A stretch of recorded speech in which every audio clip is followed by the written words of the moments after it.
June 26, 1944, Hollandia Air Base located in Dutch New Guinea. A checkers match remained incomplete as Lieutenant Colonel Charles MacDonald glanced upward from the game board. The individual at his screen door had provided an introduction, though the identity had not immediately registered. MacDonald's attention remained fixed on his game with Lieutenant Colonel Merrill Smith, who served as operations officer for Satan's Angels fighter group. The visitor in civilian attire repeated his name with understated assurance.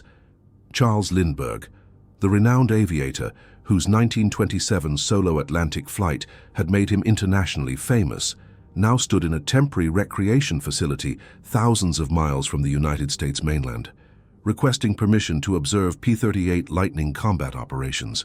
Neither officer understood in that moment how this interruption would fundamentally alter long-range fighter tactics throughout the Pacific Theater. The methods Lindbergh would demonstrate during the following 6 weeks would extend the operational radius of the Lockheed P-38 Lightning by nearly 400 miles, converting missions previously deemed impossible into routine procedures. This account examines how one civilian technical consultant effectively doubled the combat range of America's primary twin-engine fighter through techniques that contradicted standard training doctrine. The narrative encompasses institutional resistance overcome by measurable results, pilots learning to prioritize engineering calculations over traditional instincts, and one individual's specialized knowledge of fuel conservation reshaping aerial warfare across the Pacific. The mathematical principles enabling extended range operations were not documented in official engineering manuals. They emerged from daily operational experience as pilots discovered that their entire training regarding engine management had been fundamentally incomplete. What military doctrine classified as impossible was about to become standard operating procedure. The instructor was a 42-year-old civilian who had not piloted a P-38 Lightning until 3 days before arriving at Hollandia. If you appreciate evidence-based World War II history presented with documentary precision, please like this video and subscribe to the channel. Leave a comment indicating where you're watching from. We have viewers worldwide interested in Pacific Theater operations. The path leading to that screen door in Hollandia began 17 years earlier over the Atlantic Ocean. Between May 20th and 21st, 1927, Charles Augustus Lindbergh had transformed aviation permanently by completing a 3,600-mile flight from Roosevelt Field, New York, to Le Bourget Field outside Paris, accomplished alone in 33 hours and 30 minutes.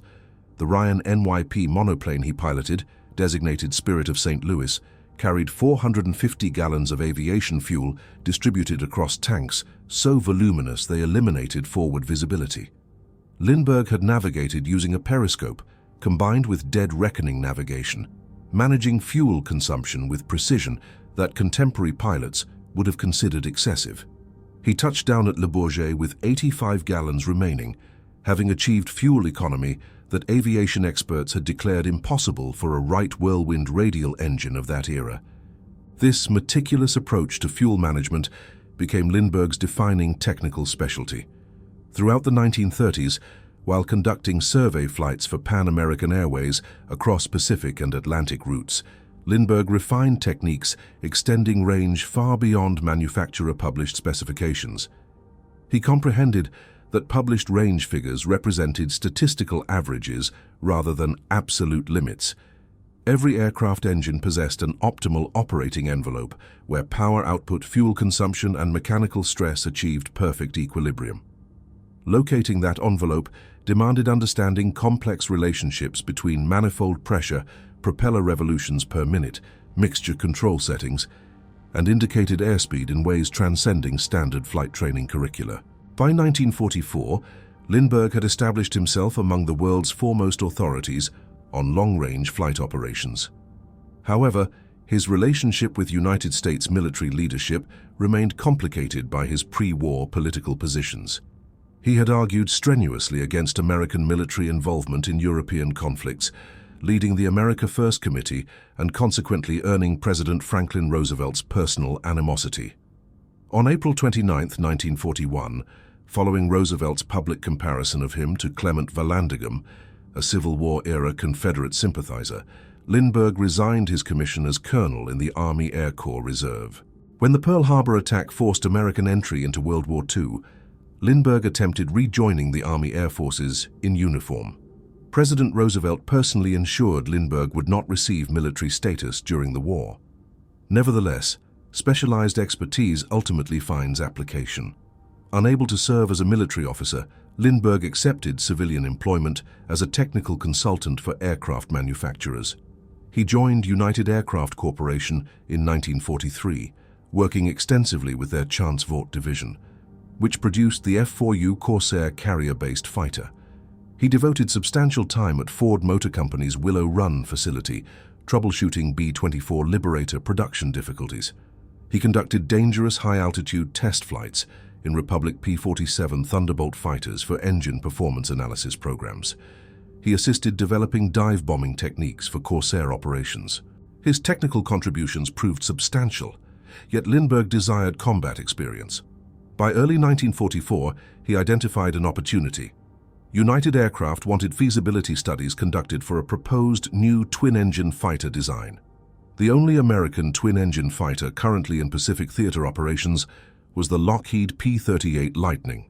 Lindbergh convinced United Aircraft management to deploy him to the Pacific theater as a civilian technical representative to observe P-38 operations under actual combat conditions.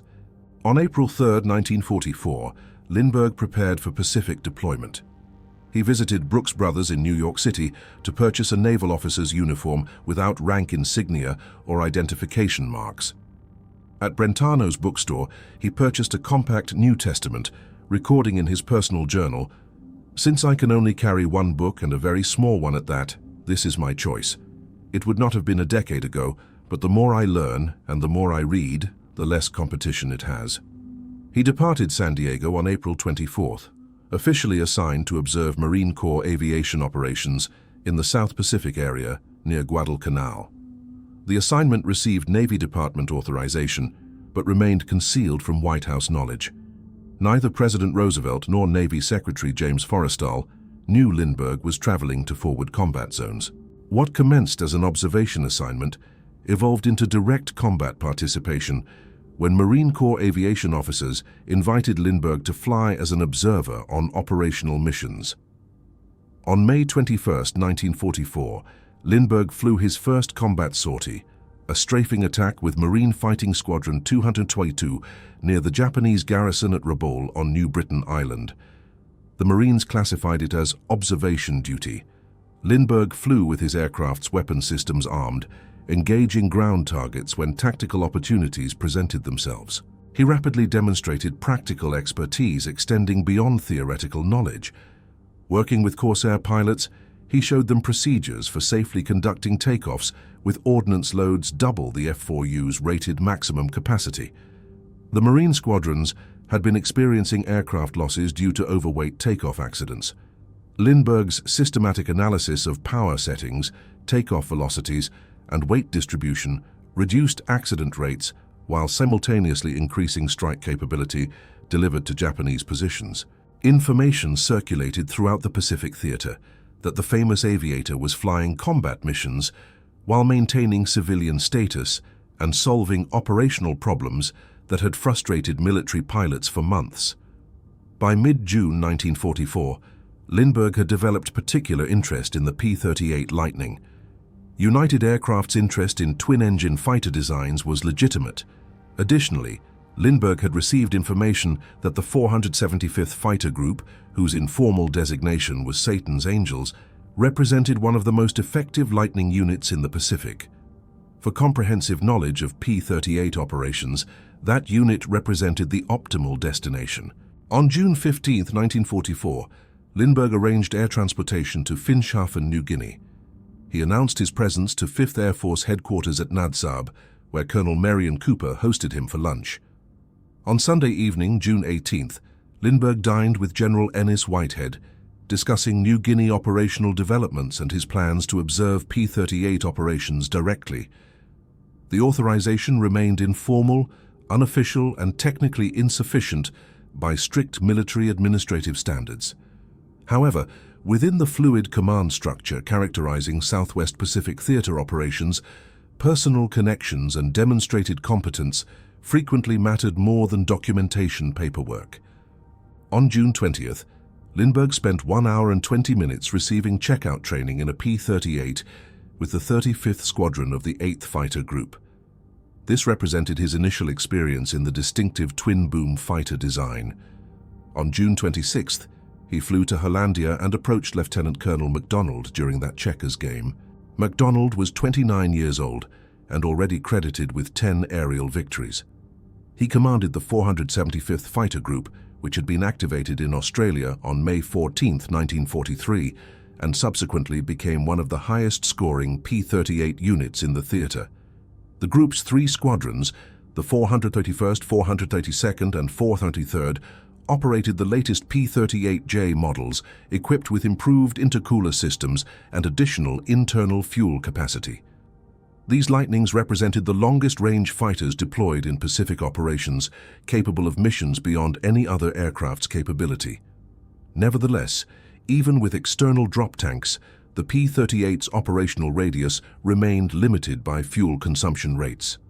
Missions to distant targets provided minimal fuel reserves for combat maneuvering, and pilots frequently returned to base with uncomfortably low fuel gauges. Several aircraft had been lost when weather conditions forced navigational detours exceeding fuel capacity. MacDonald initially dismissed Lindbergh politely, returning attention to his checkers game.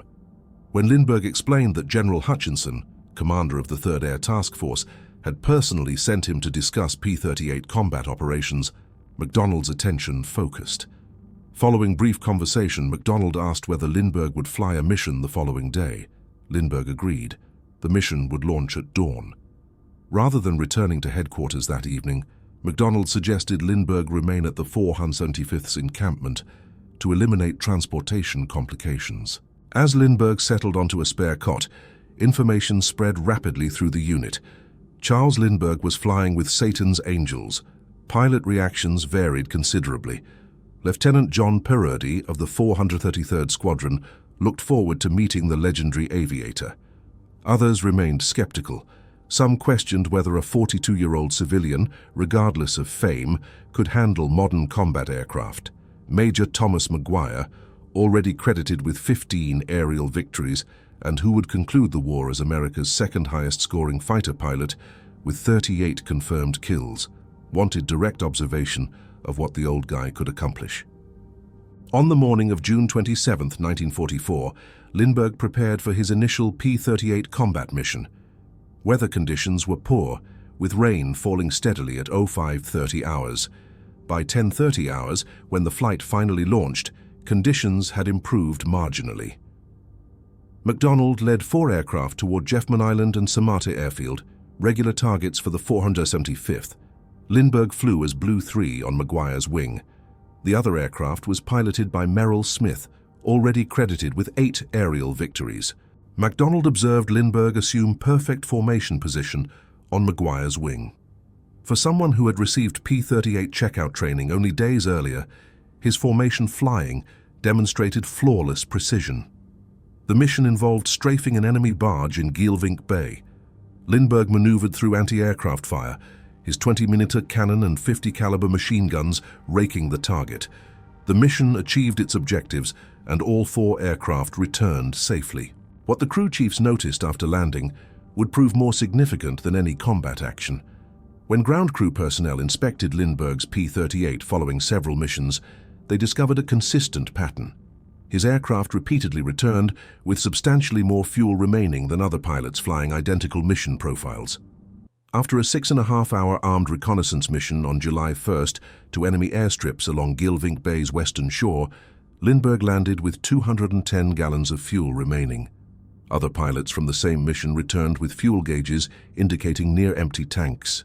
On July 3rd, the group escorted 16 B-25 Mitchell medium bombers on a strike against Jeffman Island. Following the attack, the Lightning fighters conducted barge hunting operations. Within 1 hour, 2 pilots reported critically low fuel states and broke formation for home base. Lindbergh continued the mission, his fuel gauges displaying comfortable reserves. MacDonald noticed the discrepancy and called a meeting. 2 days after Lindbergh's arrival, the colonel assembled the 475th's pilots in their recreation facility. The structure was crude, packed dirt floors beneath a palm-thatched roof, one ping-pong table and card decks completing the furnishings. Under harsh, unshaded electric light bulbs, MacDonald commenced business.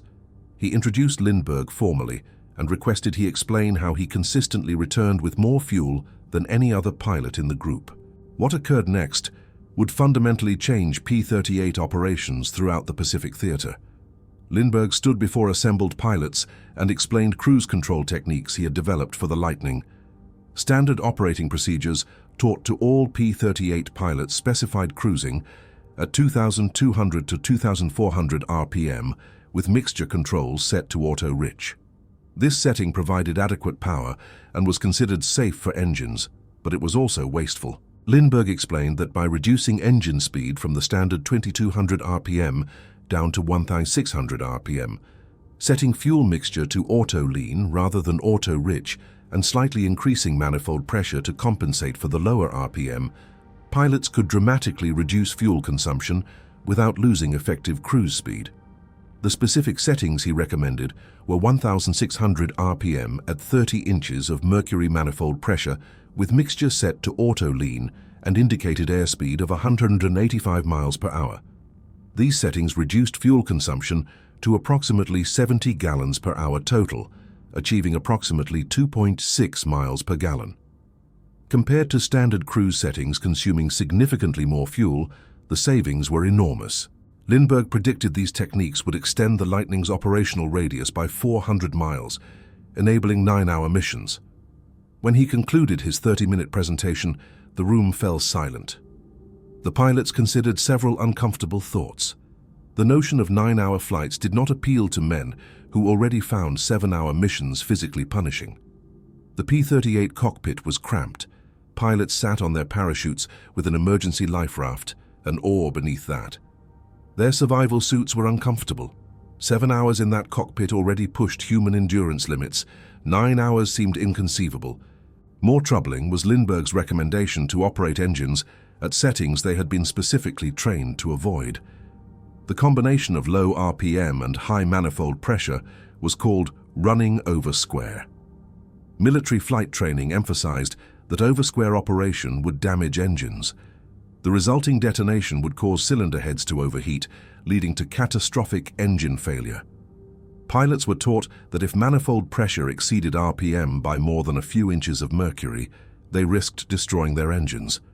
Now this civilian was suggesting they should routinely operate their engines in a condition they had been warned was dangerous.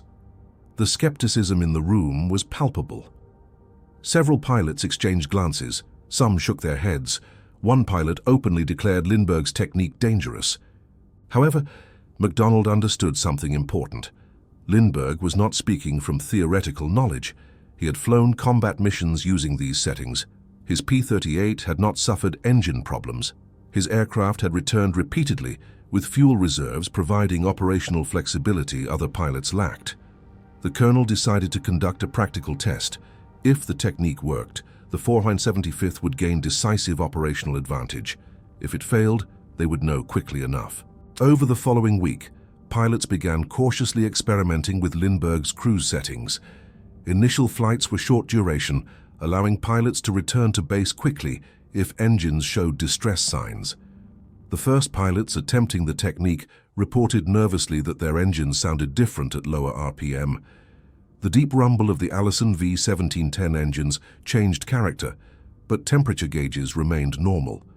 Oil pressure stayed within acceptable ranges. Cylinder head temperatures, the critical indicator of detonation, actually ran cooler than at higher RPM settings. As confidence grew, pilots began using Lindbergh's techniques on longer missions. The fuel savings were undeniable. Missions that had required immediate return after target strikes could now include extended combat air patrol periods. Flights that had forced pilots to carefully monitor fuel consumption now ended with comfortable reserves. The P-38's effective combat radius, previously about 570 miles, extended to 700 miles, then 750 miles. pilots discovered they could reach targets previously considered beyond the Lightning's capability, fight for 15 minutes over the target area, and still return with a 1-hour fuel reserve. The transformation was revolutionary. Skepticism evaporated as mission after mission proved the technique's effectiveness. Lindbergh flew regularly with the 475th, accumulating combat hours and teaching by example. He led flights, demonstrating that the civilian observer could handle combat as competently as any military pilot. On missions he led, his radio call sign was simple: Mr. Lindbergh. Lindbergh explained the physics behind the technique, in ways helping pilots understand why it worked. Aircraft engines produce power by burning fuel to create pressure-driving pistons. The amount of fuel burned per unit time determines fuel consumption. The goal is maximizing efficiency, producing the most power for the least fuel. Traditional high RPM cruise settings produced ample power but wasted fuel because the engine cycled rapidly, burning fuel unnecessarily. By reducing RPM and increasing manifold pressure, the same power could be produced with fewer combustion cycles, each using fuel more efficiently.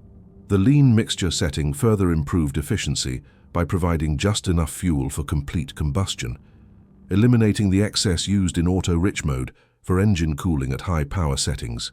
The engines did not detonate because the power setting, though over square by ratio, was not actually high power operation. Manifold pressure of 30 inches was moderate, well below the 60-inch war emergency power settings used for takeoff and combat. The lower RPM actually reduced mechanical stress on engine components. The technique was not dangerous. It was simply different from what pilots had been taught. July 28, 1944, brought Lindbergh's most dramatic moment with the 475th. The mission was bomber escort to the Siram area, flying with the 423rd Squadron. Lindbergh flew as Blue 3 in a 4-ship flight over El Puti Bay. Blue Flight encountered enemy aircraft. 2 Mitsubishi Ki-51 Sonya light bombers used for reconnaissance and ground attack were returning from searching for a missing comrade. The Sonyas belonged to the 73rd Independent Flying Chutai. One was piloted by the unit's commanding officer, Captain Saburo Shimada, the other by Sergeant Yokogi. The American fighters attacked. The Sonyas were outmatched, slower, less maneuverable, and lightly armed compared to the Lightnings. They should have been easy victories, but Shimada was an experienced pilot who had no intention of dying easily. The engagement evolved into a running battle. P-38s from the 9th Fighter Squadron had found the Sonyas first and were already engaged when MacDonald's flight arrived. Shimada's wingman, Sergeant Yokogi, was hit by cannon fire from Lieutenant Wade Lewis. The Sonya's left wing caught fire. As the enemy aircraft straightened to run, Lieutenant J.C. Haslip slipped behind and fired a long burst. The stricken Sonya trailed smoke and dove into the sea. Shimada's Sonya continued fighting. For 30 minutes, the Japanese captain outmaneuvered multiple attacking P-38s. He threw his aircraft into violent banks, wingtips streaming condensation as he racked the Sonya through maximum rate turns. P-38 pilots attempted pulling lead on the target, but couldn't hold the aim point. The slower Japanese aircraft could turn inside the faster American fighters. Then Shimada did something unexpected. Rather than continuing evasive maneuvers, he turned directly toward the approaching Lindbergh. The two aircraft flew at each other head-on at a closing speed of nearly 500 miles per hour. For Lindbergh, a man who had flown thousands of hours but never faced an enemy aircraft attempting to kill him, the moment crystallized with terrible clarity. Shimada held his course. Whether attempting a ramming attack or simply hoping to exchange fire head-on, the Japanese captain committed to a collision course. Lindbergh instinctively centered his gun sight on the Sonya's radial engine and pressed his trigger. The P-38's armament, one 20mm cannon and 4 50 caliber machine guns concentrated in the nose, erupted for 6 seconds. Lindbergh held the trigger down. Bullets and shells slammed into the front of the Sonya. The Mitsubishi's propeller visibly slowed. Smoke poured from the engine, but Shimada held his course. At the last moment, Lindbergh pulled up violently, his P-38 passing over the damaged Sonya with feet to spare. Shimada's aircraft entered a steep dive. Other P-38s fired additional bursts. The Sonya continued diving, trailing smoke until it struck the ocean at high speed. A fountain of white spray marked the impact. Foam spread in concentric circles on the water's surface. Then the waves merged back into the sea. Captain Saburo Shimada and his observer were dead. Back at base, kill credit was discussed. Multiple pilots had hit the Sonia. MacDonald, Miller, and Lindbergh had all scored hits, but it was Lindbergh's head-on burst that had mortally wounded the aircraft, slowing the propeller and starting the fatal dive. Unofficially, the pilots agreed.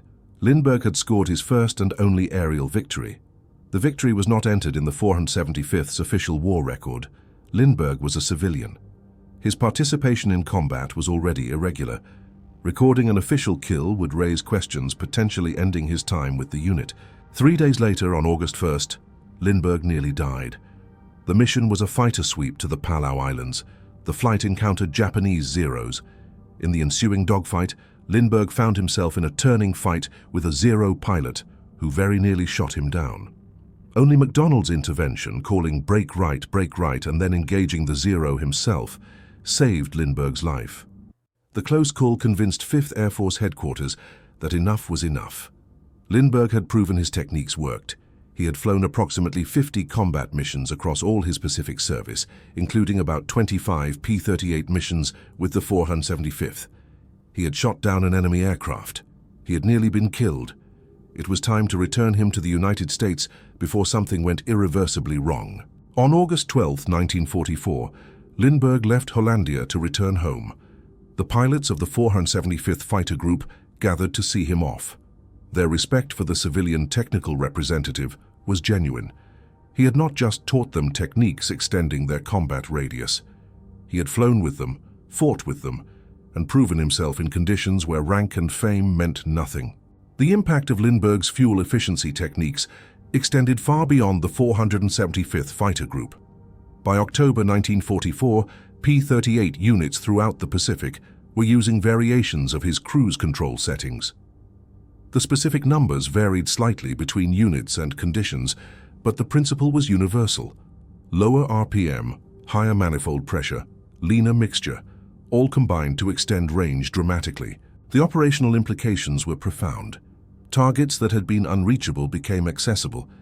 Japanese bases that had enjoyed immunity from fighter escorts now faced P-38s with enough fuel to fight over the target and return home safely. The extended range allowed fighters to escort bombers on missions that had previously been flown unescorted or not flown at all. Long-range fighter sweeps could penetrate deeper into Japanese-held territory. The P-38 groups in Dutch New Guinea were soon flying 950 miles to targets, fighting for 15 minutes, and returning to base. Such missions had been impossible before Lindbergh's techniques became standard practice. The range extension was not trivial. In the second half of 1944, the increased combat radius enabled operations that directly supported General Douglas MacArthur's advance toward the Philippines. Airfields that could not have been supported by existing fighter ranges became viable forward bases.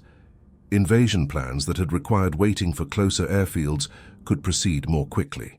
The strategic impact was measured not just in miles, but in time. Operations that would have taken months were completed in weeks because fighter cover could reach farther faster. The technique also saved lives. Pilots who previously returned to base with fuel gauges showing empty now had reserves for emergencies. Bad weather that forced detours no longer meant certain loss of aircraft. Pilots who sustained damage in combat had better chances of reaching home. The fuel reserves provided a safety margin that directly reduced combat losses from non-combat causes. The extended range proved especially valuable during the liberation of the Philippines. When MacArthur's forces invaded Leyte in October 1944, P-38s flying from bases in New Guinea and Morotai provided fighter cover over distances that had been impossible months earlier. The difference between reaching the target with no fuel reserves and reaching it with an hour of fuel meant the difference between providing effective cover and merely showing up. Yet the adoption of these techniques was not without controversy. Some commanders initially resisted, concerned about engine reliability. Some pilots remained skeptical, trusting their training more than a civilian's advice. Some maintenance officers worried about increased wear on engines, but the evidence was undeniable. Units using Lindbergh's techniques reported no increase in engine failures. Fuel consumption data showed dramatic improvements. Mission reports documented successful operations that had been impossible before. By late 1944, Lindbergh's cruise control technique was officially incorporated into P-38 operating procedures. What had begun as a civilian technical representative's observation had become standard doctrine. The U.S. Army Air Forces published updated cruise control charts for the P-38 that reflected Lindbergh's discoveries. Pilot training materials were revised to include proper lean-of-peak mixture operation. The technical specifications of what Lindbergh accomplished reveal the magnitude of improvement. The P-38J Lightning had internal fuel capacity of 410 gallons in standard tanks, 2 90-gallon mains, 2 60-gallon reserves, and 2 55-gallon leading-edge tanks with provisions for external drop tanks. Total capacity could exceed 1,000 gallons. At standard cruise settings of 2,200 RPM and auto-rich mixture, fuel consumption varied by source but was significantly higher than Lindbergh's method. Lindbergh's technique reduced consumption to approximately 70 gallons per hour total. Combat radius increased from approximately 570 miles to 750 miles, with the same combat and reserve allowances, representing a 31% improvement. For missions requiring maximum range, additional drop tanks combined with cruise techniques achieved flights approaching 9 hours covering over 1,000 miles. These capabilities transformed Pacific operations. The strategic island hopping campaign that characterized MacArthur's advance through New Guinea and into the Philippines relied on air superiority at each stage. Fighter range determined which islands could be bypassed and which required direct assault to provide airfields. By extending fighter range, Lindbergh's techniques allowed bolder operational planning. Islands that would have required costly amphibious assaults could be bypassed because fighters could reach targets from more distant bases. The human element of Lindbergh's achievement deserves emphasis. He was 42 years old when he deployed to the Pacific, flying combat missions against pilots 20 years younger. The physical demands of high-G maneuvering, the stress of combat, the discomfort of 7 to 9 hour flights in a cramped cockpit, all took their toll. But Lindbergh never asked for special treatment. He flew the same missions, faced the same dangers, and followed the same procedures as the young lieutenants and captains who made up the bulk of the 475th. His willingness to prove his techniques through personal demonstration was crucial to their acceptance. If he had simply lectured about fuel management from the safety of headquarters, pilots would have dismissed him as another theorist who didn't understand combat realities. By flying missions and consistently proving his techniques worked, he earned credibility that no amount of rank or fame could have provided. After returning to the United States in mid-August 1944, Lindbergh continued his technical contributions to the war effort. In October 1944, he participated in a joint Army-Navy conference on fighter aircraft performance at Naval Air Station Patuxent River, Maryland. He flew and evaluated captured Japanese aircraft, providing insights into enemy capabilities. He continued consulting for United Aircraft and other manufacturers, troubleshooting problems that arose in combat operations. Charles Augustus Lindbergh died on August 26, 1974, at age 72 from lymphoma, at his home in Kipahulu, Maui. He had secretly left Columbia Presbyterian Medical Center in New York on August 17th, arriving in Maui just 1 week before his death. He was buried approximately 3 hours after death in a simple handmade coffin constructed by Hawaiian ranch workers, wearing work clothes in a grave 30 feet deep, lined with lava rock and black beach pebbles at Palapala Ho'omau Church Cemetery. Only 15 people attended. The grave marker is a simple concrete slab with the epitaph from Psalm 139, "If I take the wings of the morning and dwell in the uttermost parts of the sea." The legacy of Lindbergh's Pacific service extends beyond the specific techniques he taught. He demonstrated principles that remain relevant. Technical expertise matters in combat operations. Civilian specialists can contribute meaningfully if given opportunity. Institutional procedures should be questioned and improved when evidence supports change. Personal demonstration is more persuasive than abstract argument. And perhaps most importantly, there is always room for improvement. even in systems that seem fully developed. In the final analysis, Lindbergh's achievement in the Pacific represents a unique intersection of specialized expertise and operational necessity. The Pacific theater demanded extreme range from fighters. Existing procedures limited range below what the aircraft was technically capable of achieving. Lindbergh possessed unique knowledge in fuel management from his focus on efficiency spanning decades. He had the opportunity to apply that expertise in combat conditions where results could be measured objectively. He had the courage to demonstrate his techniques personally, risking his life to prove his theories. And he had the humility to work with pilots as an equal rather than demanding recognition for his fame.